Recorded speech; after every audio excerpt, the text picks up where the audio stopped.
नमस्कार। भगवद गीता, हम सब ने इसके बारे में सुना है, पढ़ा है, पर कभी-कभी बस एक श्लोक, हाँ, सिर्फ एक श्लोक पूरी कहानी का, पूरे महाकाव्य का रुख तय कर देता है।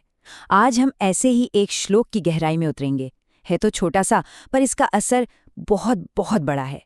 तो सवाल ये उठता है कि आखिर भगवद गीता के पहले अध्याय के दूसरे श्लोक में ऐसा क्या है? मतलब इतनी क्या खास बात है उसमें? सुनने में तो ये सवाल बड़ा सीधा साधा लगता है ना, पर इसका जवाब उतना ही गहरा है। और इस सवाल का जवाब हमें मिलेगा सीधा कुरुक्षेत्र के मैदान में। चलिए जरा उस माहौल को महसूस करते हैं। एक ऐसा मैदान जहां हवा में तलवारों की खनक नहीं थी, बल्कि उससे कई ज्यादा तनाव था, गहरा तनाव। और यहीं से युद्ध का असली सीन शुरू होता है। सोच कर देखिए, दोनों तरफ लाखों की सेनाएं खड़ी हैं, आमने सामने। शंख बज चुके हैं, उनकी आवाज से धरती तक कांप रही है। सबकी सांसें थमी हुई हैं। ये सिर्फ एक लड़ाई की शुरुआत नहीं थी, नहीं, ये तो एक युग के बदलने का इशारा था। और इस घमासान तनाव के बीच कौन है जो ये सब देख रहा है? संजय। अपनी दिव्य दृष्टि से एक एक पल को देखकर वो धृतराष्ट्र को सुना रहे हैं, और वो हमें सीधा उस लम्हे में ले चलते हैं जब दुर्योधन ने अपना पहला दाव खेला, अपना पहला कदम बढ़ाया। तो चलिए सुनते हैं वो श्लोक। तो संजय कहते हैं, दृष्ट्वा तु पांडवानिकं व्यूढ़ं दुर्योधनस्तदा आचार्यमुपसंगम्य राजा वचनम अब्रवीत। अब ये सिर्फ संस्कृत के शब्द नहीं है, नहीं, ये तो दुर्योधन के मन का आईना है, उसकी सोच, उसकी रणनीति और शायद उसके अंदर छिपे डर का भी। बस यहीं से कहानी एक बिल्कुल नया मोड़ लेती है।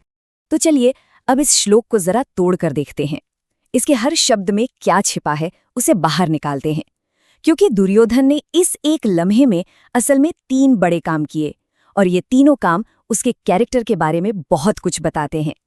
तो देखिए, पहला कदम क्या था? दुर्योधन ने पांडवों की सेना को देखा, एक ऐसी सेना जो पूरी तरह से व्यूह रचना में खड़ी है, एकदम अनुशासित। उसे देखकर हो सकता है उसके मन में पहली बार एक चिंता की लहर दौड़ी हो, और इसीलिए दूसरा कदम, वो सीधा अपने गुरु द्रोणाचार्य के पास जाता है। ध्यान दीजिए, सेनापति भीष्म के पास नहीं, बल्कि गुरु के पास। और फिर आता है तीसरा और सबसे जरूरी कदम। वो कुछ शब्द बोलता है, और यकीन मानिए यही शब्द पूरे युद्ध की कहानी को आगे बढ़ाने वाले हैं। दुर्योधन का ये एक कदम जानते हैं कैसा है? जैसे शतरंज की बिसात पर पहली चाल चली गई हो। उसने अपना पहला मोहरा आगे बढ़ा दिया है। पर अब सवाल ये है कि उसके मुंह से जो शब्द निकलेंगे वो क्या होंगे? क्या वो सुलह की बात करेंगे, या फिर युद्ध की जो आग सुलग रही है उसमें घी डालने का काम करेंगे?